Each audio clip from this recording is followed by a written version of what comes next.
পারফরম্যান্সের ধারাবাহিকতা না থাকায় গেল মে মাসে টেস্ট ক্রিকেটকে বিদায় জানান এই ফরম্যাটে ভারতের সাবেক অধিনায়ক রোহিত শর্মা। এরপর থেকে শুরু হয় নানা গুঞ্জন, কার হাতে তুলে দেওয়া হবে ভারতের সাদা ক্রিকেটের অধিনায়কের দায়িত্ব। অধিনায়ক হবার দৌড়ে সবার চেয়ে এগিয়ে ছিলেন জাসপ্রীত বুমরাহ। সবশেষ বর্ডার গাভাস্কার সিরিজে মেন ইন ব্লুদের সহ অধিনায়কের দায়িত্ব পালন করেছিলেন এই পেসার। ভারতকে ৩ টেস্টে নেতৃত্ব দেওয়া লোকেশ রাহুল ও সাবেক অধিনায়ক বিরাট কোহলির নামও ছিল তালিকায়। তবে রোহিতের মতো সাদা ক্রিকেটকে বিদায় জানান বিরাট। রোহিতের অবসরের পরই অধিনায়ক হিসেবে শুভমান গিলের নাম প্রকাশ করেছিল জনপ্রিয় ক্রিকেট ওয়েবসাইট ক্রিকইনফো। তাদের কথাই অবশেষে মিলে গেছে। এলিট ক্রিকেটে ভারতকে কখনো নেতৃত্ব না দিলেও টি-20 ফরম্যাটে দেশটির অধিনায়কের দায়িত্ব সামলেছেন গিল। জিম্বাবুয়ের বিপক্ষে সেই সিরিজে জয়ও তুলে নিয়েছিল টিম ইন্ডিয়া। এছাড়া আইপিএল এর ফ্র্যাঞ্চাইজি গুজরাট টাইটান্সের অধিনায়কের দায়িত্ব সামলাচ্ছেন এই ব্যাটার। দলকে নিয়ে গেছেন টুর্নামেন্টের প্লে অফে।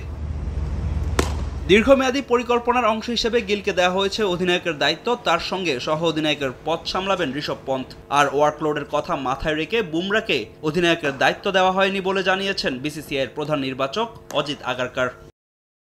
বুমরাহ অস্ট্রেলিয়ার বিপক্ষে নেতৃত্ব দিয়েছিল, কিন্তু ওকে সব টেস্ট ম্যাচে পাওয়া যাবে না। আমার মনে হয় সবার আগে বুমরাহকে খেলোয়াড় হিসেবে দেখতে চাই। বুমরাহ আমাদের জন্য গুরুত্বপূর্ণ খেলোয়াড়। ওর সুস্থ থাকা ও খেলোয়াড় হিসেবে খেলতে পারাটাও জরুরি।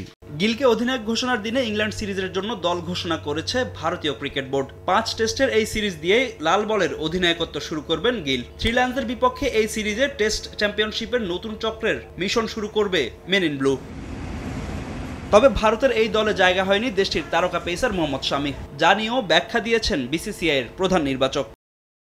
শামির ফিটনেস প্রত্যাশিত পর্যায়ে নেই। আমরা আশা করেছিলাম সে প্রস্তুত থাকবে, তবে শেষ পর্যন্ত তা হয়ে ওঠেনি। দুর্ভাগ্যজনকভাবে তাকে আমাদের বাদ দিতে হয়েছে। 28 সদস্যের স্কোয়াডে প্রথমবারের মতো ডাক পেয়েছেন আর্শদীপ সিং ও সাই সুদর্শন। 9 বছর পর টেস্ট স্কোয়াডে ফিরেছেন করুণ নায়ার। আগামী 20 জুন সিরিজের প্রথম টেস্টে হেডিংলিতে ইংল্যান্ডের মুখোমুখি হবে ভারত। ফাহিম ইসলাম, সময় সংবাদ।